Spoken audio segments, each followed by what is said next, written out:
students, welcome back to my channel English Window। जैसा कि मैंने अपने पिछले वीडियो में बताया था कि मैं क्लास 10th के सिलेबस पर फोकस करने वाली हूँ, तो मैं आज आप लोगों को क्लास 10th के सिलेबस से उसके फर्स्ट बुक फर्स्ट फ्लाइट के फर्स्ट चैप्टर को आपके साथ डील करने वाली हूँ, एक्सप्लेन करने वाली हूँ डिटेल में, जिसका नाम है A Letter to God, which has been written by G.L. Fuentes. G.L. Fuentes, he is the writer of this chapter. So at first, I want to tell you in short something about G.L. Fuentes. G.L. Fuentes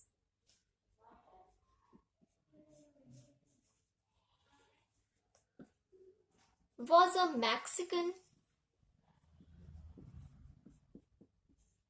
writer. He was a poet and a journalist too. So, G.L. Fuentes एक Mexican writer थे, poet थे and एक journalist भी थे और उन्होंने बहुत सारी शॉर्ट स्टोरीज भी लिखी, जिसमें से एक अ लेटर टू गॉड है, which is a very interesting story. जब आप इस स्टोरी को पढ़ेंगे तो आपको ये थोड़ा ह्यूमरस, थोड़ा आयरनिकल भी लगेगा। तो let's start about the story and its character, its themes and everything about this chapter. तो एट फर्स्ट मैं आप लोगों को इस स्टोरी के कैरेक्टर के बारे में बताना चाहती हूँ। हर स्टोरी में कैरेक्टर्स होते हैं, उसी तरह से इस स्टोरी के कैरेक्टर्स हैं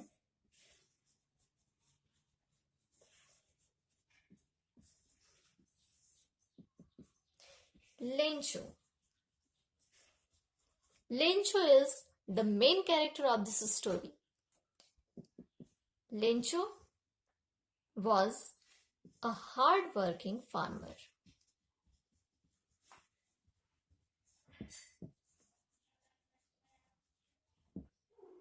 And the next character is the postmaster.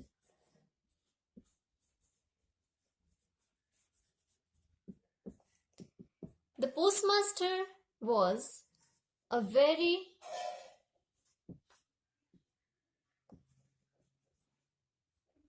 amiable character. He was a very pleasant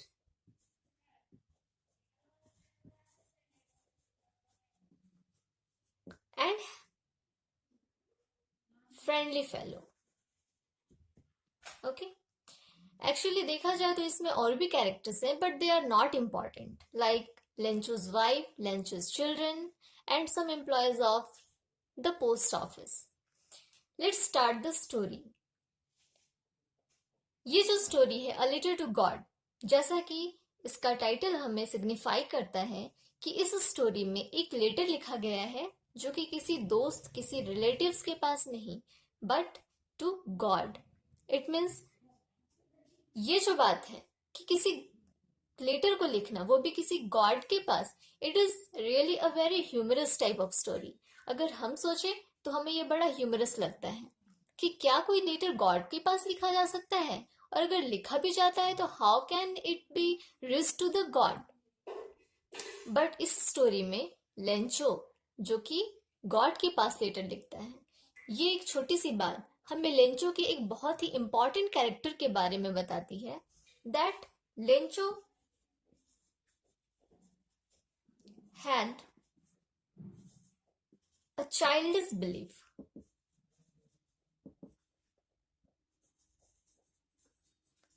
Childish belief on God.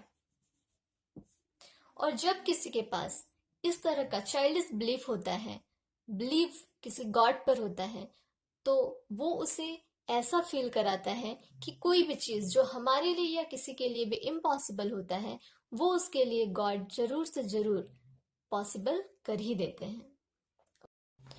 So now let's explain the story in detail. Lencho जो कि अपनी फैमिली के साथ, अपने बच्चों और अपनी वाइफ के साथ एक वैली के एक वैली के टॉप पे रहता है, जहां पर उसका एक अकेला सिंगल हाउस होता है वहां पे, और किसी का भी घर नहीं होता है। वो उस वैली में अकेला अपने पूरी फील्ड को देखकर हमेशा रहता है, और वो अपने फील्ड्स में एक हार्ड वर्किंग फार्मर, एक ऑनेस्ट फार्मर की तरह काम करता है, और वो अपने क्रॉप से बहुत प्यार करता है। But his crops need rain drops. उसके फसल को बारिश की जरूरत थी, रेनफॉल की जरूरत थी, जो कि काफी टाइम से नहीं आ रही थी। एंड ही वॉज थिंकिंग कि क्या इस बार बारिश नहीं होगी, हमारा फसल नहीं होगा, हम कैसे सरवाइव करेंगे। But suddenly a happy thing happens, जो कि क्लाउडी रेन्स उसे आसमान में दिखाई पड़ते हैं, और वो खुश हो जाता है इस चीज से, इस बात को सोचकर कि अब तो बारिश होगी और अब हमें फसल की कोई प्रॉब्लम नहीं होगी। सो वो अपनी वाइफ के साथ अपने बच्चों को देखता है जो कि बाहर खेतों में खेल रहे होते हैं, और वो बातें करता है कि इस बार रेनफॉल होने वाला है। सडनली रेन ड्रॉप्स जो हैं वो स्टार्ट हो जाते हैं, कुछ छोटी छोटी बूंदों के रूप में और कुछ बड़ी बड़ी बूंदों के रूप में। जो छोटे स्मॉल रेन ड्रॉप्स होते हैं, यहाँ पर आप नोटिस कर सकते हो कि राइटर जीएल फ्रेंड्स ने एक बड़ा ही सिंबॉलिक थिंग बताया है, as in the form of simile. उन्होंने बताया है स्मॉल रेन ड्रॉप्स और बिग रेन ड्रॉप्स।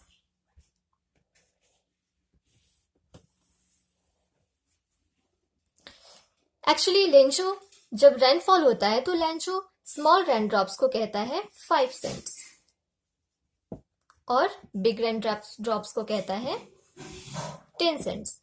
5 सेंट्स कहने का लेंचो का ये मतलब होता है कि कॉइन्स ऑफ 5, एंड 10 सेंट्स से उसका मतलब होता है कॉइन्स ऑफ 10। वो अपने बच्चों को कहता है कि ये जो रेन ड्रॉप्स है वो उसके लिए सिर्फ रेन ड्रॉप्स नहीं है, उसके लिए 5 के कॉइन्स और 10 के कॉइन्स हैं, जो कि पर्ल्स की तरह हैं, बिल्कुल वाइट पर्ल की तरह, और वो उसके लिए इन फ्यूचर उसके इनकम का सोर्स बनेंगे, उसके हार्वेस्ट को बहुत ही अच्छा बनाएंगे और उसे बेनिफिट होगा। इस बात से वो खुश होता है। तभी अचानक से अनफॉर्चुनेटली उसके साथ एक अनप्लेजेंट थिंग होता है, और वो ये होता है कि सडनली क्लाउडी रेन्स जो होते हैं, रेनफॉल्स जो होते हैं, वो हेल स्टॉर्म्स के रूप में चेंज हो जाते हैं, और उसका इंटायर फील्ड जो है वो हेल स्टॉर्म से कवर हो जाता है, और ऐसा लगता है मानो कि उसका पूरा फील्ड जो है, क्रॉप्स फील्ड जो है, वो सिल्वर साल्ट से कवर्ड है। ना वहां पे लीव्स बचते हैं, ना उसकी क्रॉप्स पे उसके फ्रूट्स बचते हैं, ना ही कुछ और बचता है। ऐसा लगता है कि the entire field and the crops of entire field had been destroyed, completely ruined, और उसकी आंखों से आंसू गिरते हैं, और अब वो परेशान हो जाता है। नाउ ही थिंक्स कि अब क्या होगा, हमारा तो पूरा फसल डिस्ट्रॉय हो चुका है, और क्या हमें इस बार भूखे मरना पड़ेगा। बट सडनली, जो मैंने आपको फर्स्ट में बताया था कि Lencho had a childish belief, a childish trust on God, वो उसके सामने आता है, और वो ये कहता है अपनी वाइफ से कि हम भूखे नहीं मरेंगे, we are not going to die of hunger this year. हमें बिलीव है गॉड पर, and God will help us. He had only a single ray of hope from God, बस। और वो जो है इतना कहकर नेक्स्ट डे वो पोस्ट ऑफिस जाता है मॉर्निंग में, और वहां पोस्ट ऑफिस जाकर वो एक लेटर लिखता है। अब आप देखोगे इस स्टोरी के इस ट्विस्ट में, इस मोड़ पर आप एक ट्विस्ट देखोगे। जैसा कि मैंने आपको पहले बताया था, ये स्टोरी आयरनिकल है, ह्यूमरस है, तो वो चीज आपको यहाँ पर मिलेगा। जो टाइटल है इस स्टोरी का, अ लेटर टू गॉड, ये टाइटल अब यहाँ पर आपको सिग्निफाई होता हुआ प्रूफ होगा। जो लेंचो है वो कहाँ जाता है, पोस्ट ऑफिस।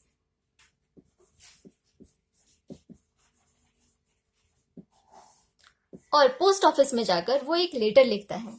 उस लेटर में वो एड्रेस क्या डालता है? To God from Lencho. और उस लेटर में वो अपनी दुखद कहानी, अपना ट्रेजिक स्टोरी गॉड के साथ शेयर करता है। वो ये कहता है कि मैं एक गरीब किसान हूँ, गरीब फार्मर हूँ, और मैंने अपनी फसल के लिए रेनड्रॉप्स का होप किया था। रेनड्रॉप्स के साथ साथ हेलस्टॉर्म्स आए और उसके पूरे इंटायर क्रॉप्स को डिस्ट्रॉय कर दिए, और अब उसके पास कुछ भी नहीं है जिससे कि वो अपना लाइफ सरवाइव कर सके। इसलिए वो गॉड से हेल्प मांगता है कि god, we don't want to die of hunger. So वो भगवान से मांगता है, क्या मांगता है? 100 पेसेस। वो डिमांड करता है गॉड से 100 पेसेस अपने उस लेटर में। अब आप यहाँ सोच रहे होंगे व्हाट इज 100 पेसेस? तो पेसेस जो है वो एक करेंसी होता है। Pesos is a currency of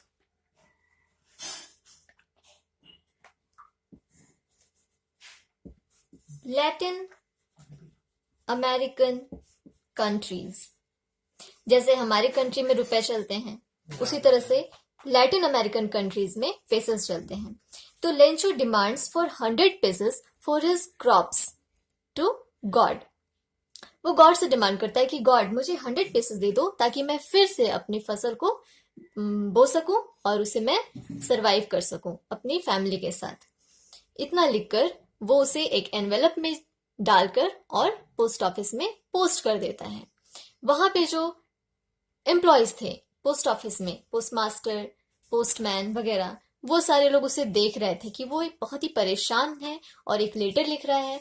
और जैसे ही उसने उस लेटर को पोस्ट ऑफिस में डाला और वो वहां से चला गया, वहां का एक पोस्टमैन उस लेटर को निकाला, और जैसे ही उसने उस लेटर को खोला और पढ़ा, वो बहुत ही फनी वे में हंसने लगा। He started laughing in a very funny way, humorously. वो मजाक उड़ाते हुए हंसने लगा।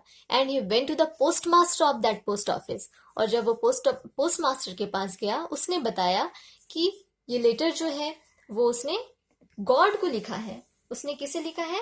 एड्रेस में क्या डाला है उसने? To God.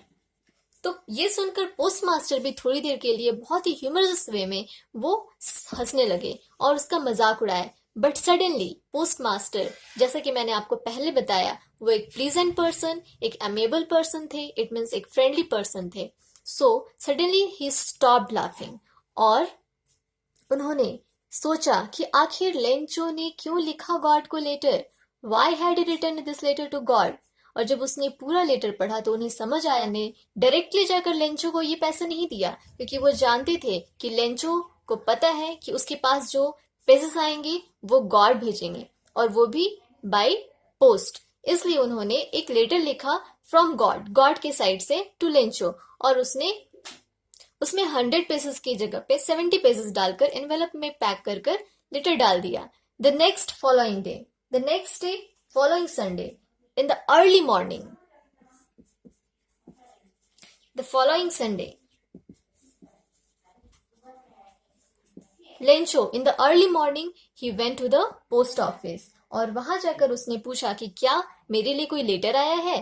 तभी पोस्टमैन ने उसे एक लेटर हैंड ओवर किया। जैसे ही उसने उस लेटर को खोला, he saw that there was only 70 pages in place of 100 pages। He became angry and again he went to the window of the post office। He demanded for a pen, paper and ink। और उसने फिर से एक letter लिखा, और इस letter में उसने क्या लिखा ये आपको बताएगा कि how this story is ironical। उस लेटर में उसने ये लिखा कि God, please don't send me the rest money by post, because मैंने आपसे 100 पेजेस मांगा था लेकिन मुझे सिर्फ 70 पेजेस मिले हैं, क्योंकि पोस्ट ऑफिस के एम्प्लॉयज जो हैं उन्होंने 30 पेजेस रख लिया है। They are a bunch of crooks. Bunch of crooks, ये उसने किसे कहा? To the employees of the post office.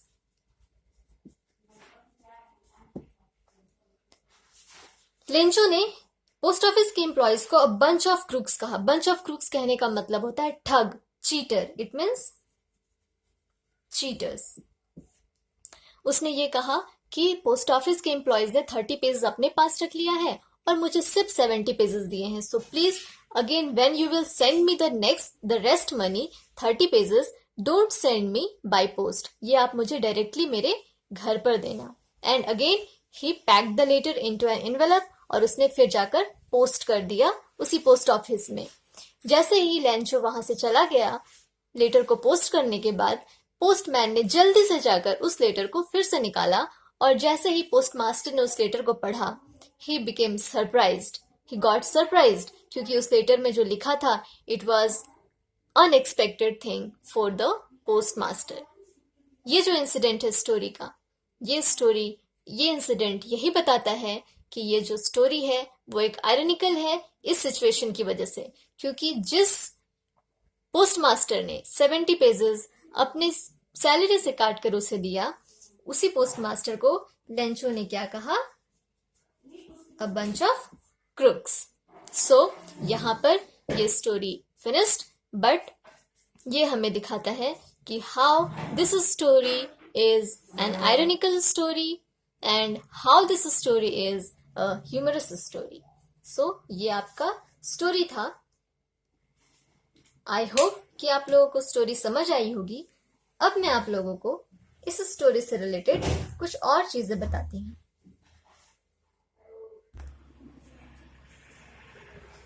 अब मैं आप लोगों को यहाँ पर इस चैप्टर के कुछ हार्ड वर्ड्स दे रही हूँ जो आपको इस स्टोरी को समझने में काफी हेल्पफुल होगा. Crest. The first word is crest which means top of a hill, जहां पर लेंचो का घर था, लेंचो रहता था. The second thing is locust. Locust means insects which fly in big swarms and destroy crops. It means जब hailstorms उसकी फसल को बर्बाद कर दिए थे तो it was like a plague of locust. तो वो जो locust थे वो कीड़े होते हैं जो फसल को बर्बाद कर देते हैं. The next word is peasants, जिसे कि स्टोरी में पेजेस कहा गया है, जिसे जो कि लेंचो डिमांड करता है 100 पेजेस की और पोस्टमास्टर एंड हिज एम्प्लॉयज उसे 70 पेजेस ही दे सकते हैं. और नेक्स्ट टाइम वो फिर से अपनी रेस्ट मनी यानी कि 30 पेजेस गॉड से फिर से डिमांड करता है. तो वही पेजेस ये currency of several Latin American countries, जिसे मैंने आपको पहले भी बताया था कि ये जो है वो लैटिन अमेरिकन कंट्रीज का एक करेंसी होता है. The next word is amiable. Amiable means friendly and pleasant. It means ये कौन था? तो पोस्टमास्टर, जो कि एक फ्रेंडली फेलो थे, एक प्लीजेंट फेलो थे. And the next word is contentment. Contentment means satisfaction, संतुष्टि, जो कि पेजेस को नहीं मिल रहा था क्योंकि उसे 100 पेजेस चाहिए थे और उसे गॉड ने, इट मीन्स पोस्टमास्टर ने इन the form of God 70 pages भेजा था और उसे ऐसा लग रहा था कि 30 पेजेस पोस्टमास्टर और पोस्ट ऑफिस के दूसरे एम्प्लॉयज चुरा लिए हैं, रख लिए हैं. सो these are some hard words, some glossaries for you to help you to understand the stories and to write the answer of the questions. Now, जैसा कि मैंने आपको बताया था कि A Letter to God is an ironical story, और इसे ironical वो बनाता है एक सिचुएशन, एक इंसिडेंट जो कि इस स्टोरी के एंड में आया है. और how that situation is irony for this story, ये मैं आप लोगों को यहाँ पर एक्सप्लेन की हूँ. What is the irony of the situation and how it is the irony of the situation? It was actually the postmaster and the employees who had collected the money to keep Lencho's faith in God. But it got ended up getting blamed for stealing the missing amount by Lencho. It means ये postmaster और उनके employees थे जिन्होंने Lencho के faith को,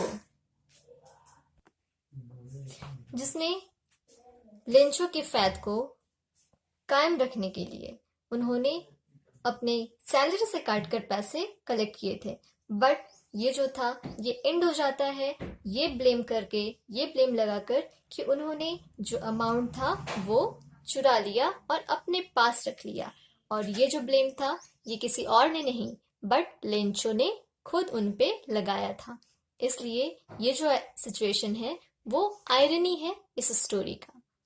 सो I hope आपको ये समझ आया हो कि ये स्टोरी ह्यूमरस क्यों है। ह्यूमरस इसलिए है क्योंकि कोई भी इंसान गॉड के पास लेटर नहीं लिखता है, बट यहाँ पर इस स्टोरी में द कैरेक्टर लेंचो ने गॉड के पास लेटर लिखा अपने चाइल्डिश बिलीफ के कारण।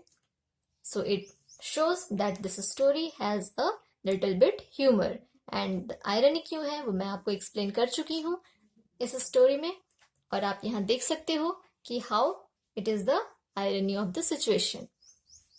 So it was the story, और अब I hope कि आप लोगों को ये स्टोरी समझ आई हो और इस स्टोरी से रिलेटेड जो इम्पोर्टेंट क्वेश्चंस हैं उसके आंसर्स आप कर सकते हो वेरी इजीली।